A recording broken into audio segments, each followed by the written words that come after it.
Welcome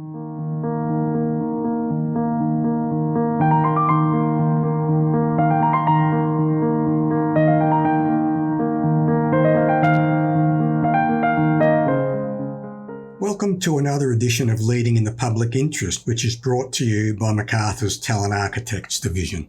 My name is Alan Price. Today, we are joined by Noelene Duff, who retired in 2019 after a long and distinguished career in local government. Her last role was as the CEO of the City of Whitehorse, a position she held for 19 years. Our focus today will be on a reflection of a life of public service. Noelene, thanks for joining us today. Thank you, Alan. Noelene, I want to talk to you about how you started out in your professional life. So a young Noelene Duff started her professional career as a community outreach worker at the City of Collingwood almost 40 years ago. After a stint there, you left the sector, you went into the not-for-profit, you went into state government, but then you came back 10 years later as a Director of Social Services at the City of St Kilda. What drew you to public life, and then why local government? I think because of the history of my family, my father was a long-term Commonwealth public servant. I didn't have models of private sector professionals in my world. And why did I study social work? I think I had a commitment to social justice, and I remember talking about that when I was interviewed for a place in social work. So I think there was a driver there. I was born and bred in the western suburbs of Melbourne, working class parents who saw education as a tool and a way forward. And we were encouraged to achieve with our parents' guidance. Moving into a role in the public sector was something I probably didn't think about in a very deliberative way at the time. But my first job at the City of Collingwood was in a very political environment. Collingwood in those days was a breeding ground for politicians, particularly out of the Labor Party in the inner city. And it was a pretty exciting time in a policy sense. There was a lot of work on social justice issues, on improving public housing in Collingwood with the intensity of the high rise there. And I think it gave me a bit of a platform about how you could influence change in people's lives through good public policy and good service provision, supporting people to improve their lives. And so that was a bit of a theme that followed for me. To be honest, I think once you're down that track, you really don't have a lot of contact with private sector organisations. So I didn't really think about other options. You had a stint in the state government as well. Yes. You had a taste of both. What drew you back into local government? That was, sometimes in your career they're not such deliberate shifts, but that was a deliberate shift for me. I'd been in the state, I'd worked in policy roles and in planning roles, done lots of writing, thinking, and that was all fantastic experience. But I really missed that sense of local. And a couple of the projects I did when I was in the old health department in a policy role really linked me back into contact with local government in particular. And I thought, I think this is where I want to be. And I'd had some management experience by that time. The job came up at St Kilda and I thought that's a pretty exciting place to be. It was, again, that very politically active environment, a lot of commitment to community, and sort of a bit leading edge, I think. And so I saw that as a great opportunity that melded with the experience I'd had managing family and children's services and a whole lot of other things. So that was a very deliberate move. And I got a bit captured, I think. I moved then, just before amalgamation, I moved back to Collingwood. Then amalgamation happened and I just saw that as providing huge opportunities for me. Yeah. So you took a key role in the amalgamation that occurred in 1994 at the City of Collingwood. How turbulent was that period for the community, for the council, and for you personally taking a leading role in that amalgamation process? It was a pretty heady time. Most of the councillors, I worked with councillors from Collingwood, Richmond and Fitzroy at that time, and I was seconded from my main job to work with the chief executives of those three councils and do a lot of planning and preparatory work for amalgamation.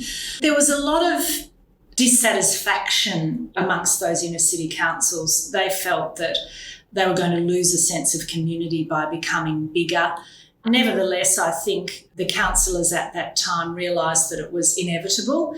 So they wanted to make sure that they were setting up both the organisation and the community in the most effective and appropriate way so that those communities wouldn't be disenfranchised and would continue to be represented appropriately. I worked with them, and then when the councils were terminated and commissioners were appointed, I worked in the commissioner's office, and that was very different, very, very different.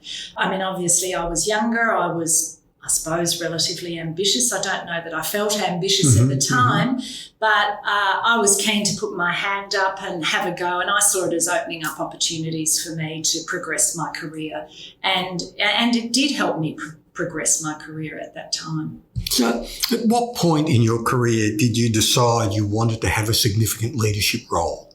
Probably around that time when I saw those opportunities emerging. And I always say to people in organisations I've been in, put your hand up.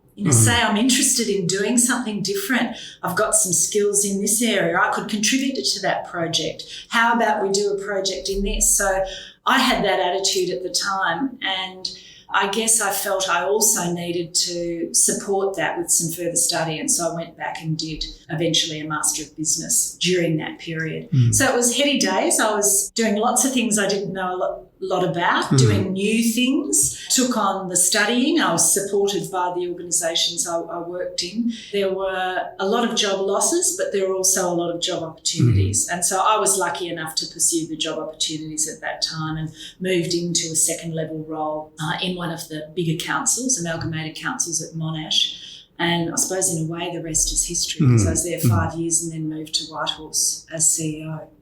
Noelene, most CEOs in local government, certainly from my experience, have either got a finance or an engineering or a planning background. Yes. Your background's completely different. Your background is in social welfare, community development.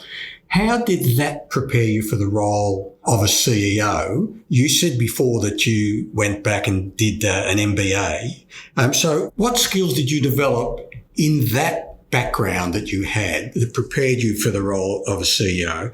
And also, what were the gaps that you were hoping an MBA would address for you? I often say to people, social work is a great training ground because there's a lot of hands-on practice work. And the hands-on practice work is about engaging with people, counselling, making people feel comfortable. There's a lot of really good basic interaction, interpersonal engagement skills in that. You know, the old adage of Social Work 101, start where the client's at, and all of those things I think are great skills and tools to enable you to work in a larger context of an organisation. And also the academic skills around, you know, having a good research base to what you're doing, being able to source and utilise information that you access through research. I think I felt that I was trying to fill some of those gaps that you highlighted. The background of people I saw achieving chief executive jobs had engineering, finance, and I felt that I needed to perhaps prove myself that I had that capability, that I wasn't just a community development worker that perhaps had a bit of people management capacity, that I needed to be able to work in some of those harder areas, financial management. Obviously, in the time that I've worked, information technologies, just a whole new world. I needed to engage in a formal way in studying and having an achievement, such as a degree outcome, to prove myself, I suppose. I felt it made me, at the time, more competitive for more senior roles. I think it was a useful thing to have done. Noelene, I want to read you a quote from Alice in Wonderland, and it's Alice speaking with the Cheshire Cat. Oh, yes. Right, and Alice says to the cat, would you tell me, please, which way I ought to go from here? And the cat replies, well, that depends a good deal on where you want to get to. Well, I don't much care where, said Alice. Then it doesn't matter which way you go, said the cat. So long as I get somewhere, Alice added as an explanation. Oh, you're sure to do that, said the cat, if you only walk long enough. Did you plan your career? I'm a major planner. And so Once I took up the Masters of Business study, I really worked on a career plan. And that plan coincided with incredible change in local government through amalgamation. And I determined that I wanted to be a CEO within 5 years. That was we worked in syndicate groups, etc., and we shared our career goals, and that was mine. And I thought it was pretty ambitious at the time, but we were encouraged to set ambitious goals. And I think I missed it by about 2 years. So I was pretty happy with that. My orientation is if you don't know where you're going, you could end up anywhere. And for my part, I didn't want to end up anywhere. I decided if I was going to stay in local government, that why wouldn't you want to be a CEO? I loved the role I had at Monash. I had a very diverse portfolio. That was an attractor to that role because I didn't just have a human services portfolio. I had waste management, I had sort of recreation planning, I had customer service centres. So it diversified my capacity. That was part of my plan. I can remember the first day starting at Monash, and then Chief Executive Officer said to me, I think I'm going to change the portfolios around a bit. And I immediately said, I really want to manage waste. It's a different area. It's something I need to know more about. And I saw it as a stretch of my skills. And he went, oh, okay, all right, we'll leave it like it is. And so, again, you're looking for those opportunities to diversify, to build, and that's what I did. And that particular role offered me that. Together with the study I did, I felt set me up. So it was very deliberate. Right. Noelene, what did you like most and least about your time as a CEO? Oh, I mostly enjoyed it. There are times in every job where it can be stressful, where there are difficult people to work with, where there are particular problems to solve that are very difficult. But I think the key to being a good CEO or a CEO that can achieve their goals is having a great team. It means, I think, the organisation and then the community really benefit from the synergy that's developed in a high-performing team, that people can deliver beyond, the number of people in the room and really contribute. So I love that. I think the broader organisation, the diversity of services that are provided in local government has always been a big attractor to me. It's sort of a gift and a peril, if you like, but is one of the most challenging of roles in having, from a senior level, a handle and a perspective on all of that service delivery and the service planning that's required. And having just taken up a new role for Casey as interim administrator, the challenge in an environment like that where the population is currently 350,000 and growing every day, the diversity of services that they provide that the community really need, and the challenges on the organisation to deliver on that and for the community to fund it is very, very significant. So again, that's sort of another layer of challenge that the growth councils like the Caseys, Whittleseys, Wyndhams, Cardinia have in really meeting the needs of their community. So those challenges are great challenges in a CEO role, and now for me in a different perspective as interim administrator in enabling and supporting the organisation to think strategically through that planning exercise that's so critical to their success. Noelene, you mentioned before about the importance of having a great team of people.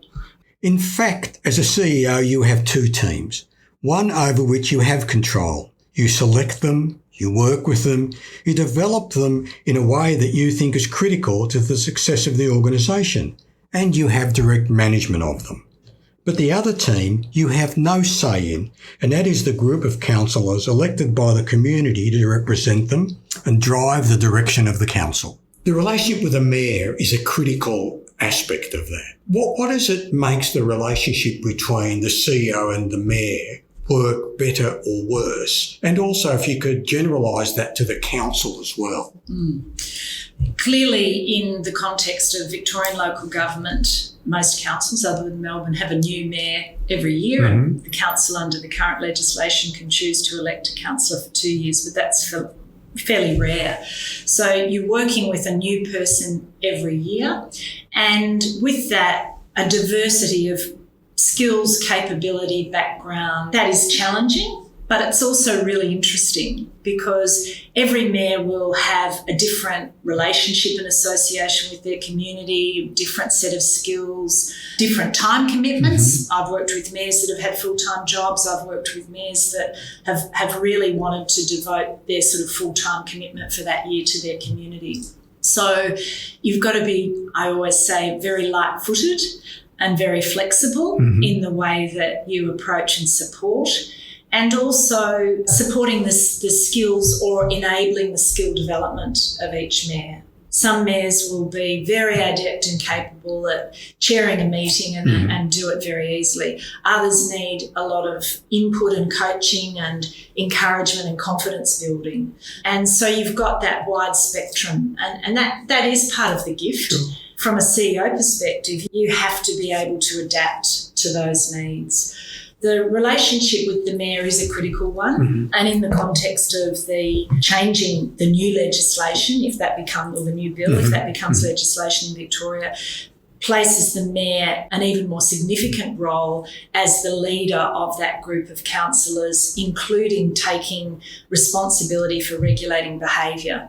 That is going to be, a challenging role for some people. It will be new for some mayors who've not had experience in managing people, managing behaviour, and that's taking a leadership role, being prepared to be one out of that group of people and to provide a face that is one that regulates behaviour, that assists those councillors in terms of their governance role. So that will be challenging for some. And again, I think the CEO's role is very much one of supporting, enabling, facilitating the mayor to be the most effective they can be in that role.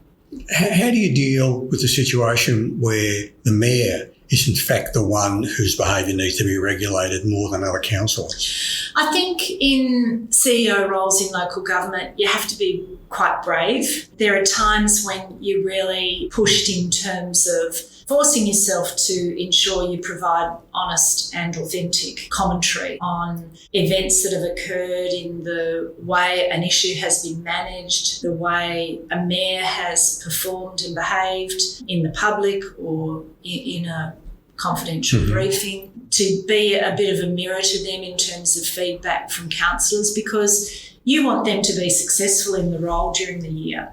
You want them to be able to lead that group of councillors to good decision making. That's fundamentally the role that the mayor has. So sometimes you have to be pretty brave and pretty forthright, and that comes easily to some people and not to others. But I've always found if you're honest and open with the mayor, build that relationship early, talk about how you want to work with each other, what the mutual expectations are, that really facilitates a platform for good relationship building going forward and, some pretty honest and open discussion. Yeah. And the mayor can be a very important link back to the other councillors in terms of direction, thinking, strategic ideas, council planning processes. They can be a key and should be a key facilitator of that. So that relationship is really critical. But it's equally important to build a relationship with all of the councillors. And again, councillors come with different time commitments, different life commitments. Some have more capacity to spend more time, want to spend more time. Sometimes there's role confusion. They want to manage the organisation and that's not their role. So you need to have good communication with all of the councillors and you've got to work at that. Sometimes you do. I've always had a mantra that, you keep talking, keep engaging. It's not about agreeing or disagreeing. It's facilitating them to achieve the outcomes they want to achieve for their community. I can't do that for them as a chief executive. They need to work with their colleagues. So sometimes you need to be helping them to think through ways that they can facilitate their thinking, help them think through an issue so that they can achieve that outcome that they're seeking. A friend of mine who was a senior leader in a very large organisation once said to me that what you haven't done after 7 years in the role, you're not likely to ever do. You had 19 years at Whitehorse. How did you manage to retain high levels of creativity and energy over such a long period of time in such a demanding role? That's a great question, and I'd like to think that I maintained my energy during that time, and that's the feedback I had from councillors, because of course in that time there are a number of contracts, so the council needed to make a decision as to whether they wanted to retain my services over that time. And thankfully, I did have the support to do that. Did you get close at any point to a council saying, "Well, we're not sure whether"? No, no. Thankfully, I didn't get close to that. But I also tried to be clear, particularly in the later years, as to where I was heading, what my sort of timeframes were, so that they were in a position to make future decisions. Which, when I gave them lengthy notice, they were able to plan appropriately for an incoming new CEO. The energy you get is from the community you work in and the organisation and the people that you work with, including the elected representatives. They enable you to be enthusiastic as well. And I'm a very positive thinking person. I'm a high energy person, and I always have a strong commitment to what I'm doing. If I'd lost that commitment, I would have departed sooner. I'm appreciative of the people I worked with that kept me on track, kept me enthusiastic. And I say that in terms of the whole organisation of people that I work. The inspiration you see just in people that work, whether it's on the customer service desk or cleaning the drains or whatever it is, the care and effort they take and how much information they have about the community they work in. They're all inspiring elements of local government to me. Right. So, Noelene, how do you judge your success as a CEO, both for the community and the people you work with? That's probably of the questions you've asked the most challenging, but I think it's the personal goals that you set for yourself, as well as obviously the goals that you set in conjunction with the council as your employer in achieving great outcomes for their community. So it's quite a wide spectrum, because you have to continue to be learning and developing yourself. I think if you don't have a goal orientation in what you're doing, you stagnate. And I was very, very clear with myself personally that I needed to keep on that track of professional development and learning, changing environments all the time, keep up with what's happening, keep up with policy developments at a state and federal level. Part of that judgment of my success was making sure that I had broader involvement than my employer at the City of Whitehorse at the time in organisations like our professional association, LG Pro. Nationally, for me, I had fantastic opportunity to be part of the International Professional Association as well. And really, diversifying your thinking, not just being Victorian oriented, having a national and a broader network. Right. To me, that was part of my personal success. Right. You did a lot of work outside the sector as well, which we'll pick up in a minute, but I do want to go back to what you were saying about the other roles that you held. You were the president of LG Pro Victoria. You're also, I think, the president of the national body, the LGMA, which is now LG Pro National, and it's an international equivalent, the ICMA, the International City Country Managers Association. Why is it important to be involved in those kinds of organisations? I mean, you've got a full-time job at the City of Whitehorse, more than enough to keep you busy, yet you've taken on these other roles. Why? I think it enriches what you do, and I have always had a commitment to contributing to the profession as well. I suppose that the original Noelene, with the pushing education from a young age and wanting to improve and do better, I really always saw participating in the professional association as providing those opportunities for me, as well as enabling opportunities for others. And those organisations, LG Pro locally in particular, have provided amazing opportunities for the development of professionals in our local government sector. Having been around long enough, you see people that are accomplished at a team leader and coordinator level moving through, staying in the sector and becoming chief executives or going into state or federal government departments or, progressing elsewhere. And to me, that's really a great sense of achievement in having a small role in contributing to that through those professional bodies. You also got involved in some minister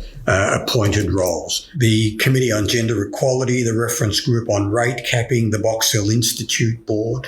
So your work clearly is recognised outside the sector as well as inside the sector.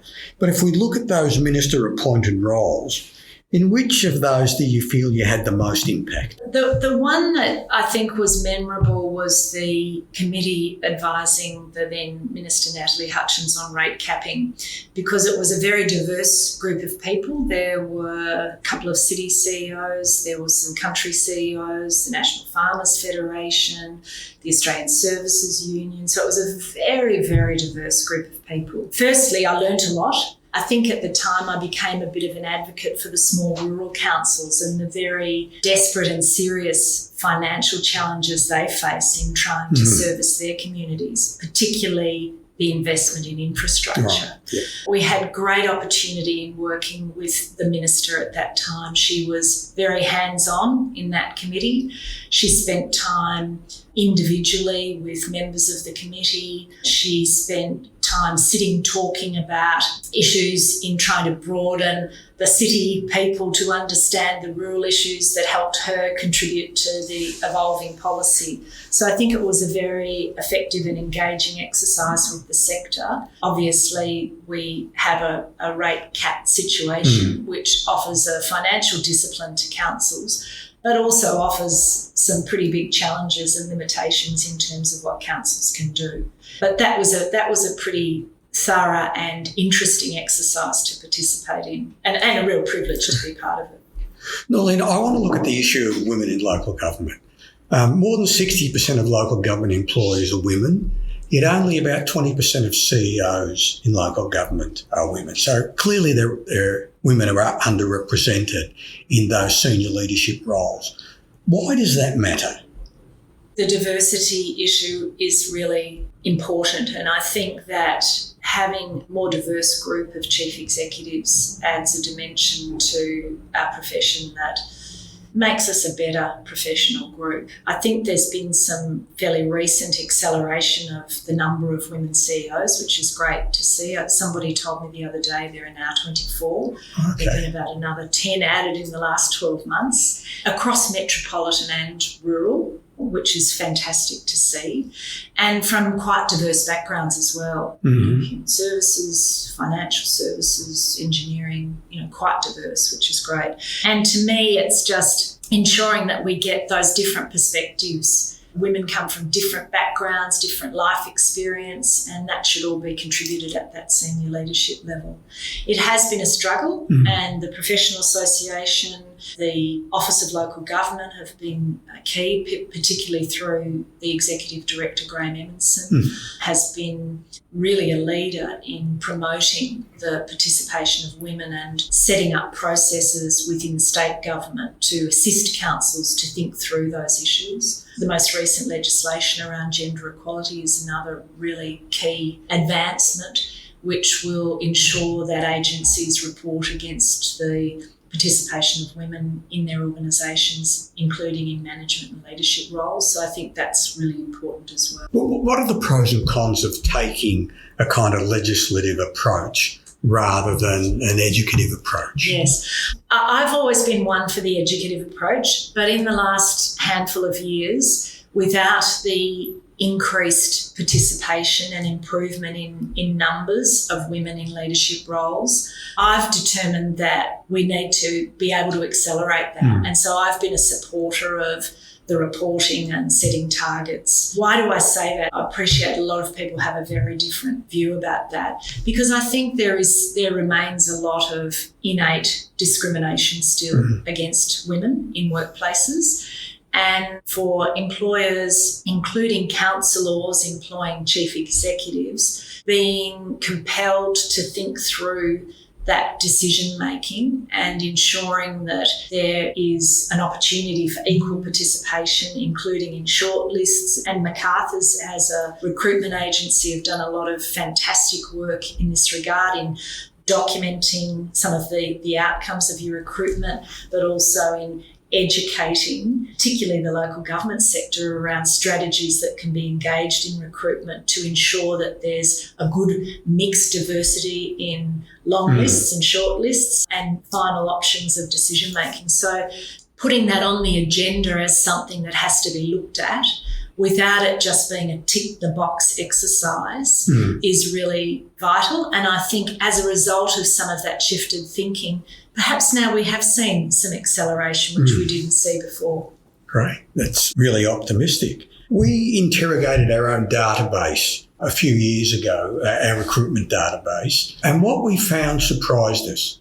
It emerged that women were more successful than men when they applied for senior leadership roles, but they weren't applying in large enough numbers. So what needs to change so that more women will come forward and put their hat into the ring? I remember that work, and I think McArthur's undertaking that work was a contributor to some of the changed thinking around this. It certainly was formative in terms of LG Pro's thinking around the executive leadership program that they subsequently developed.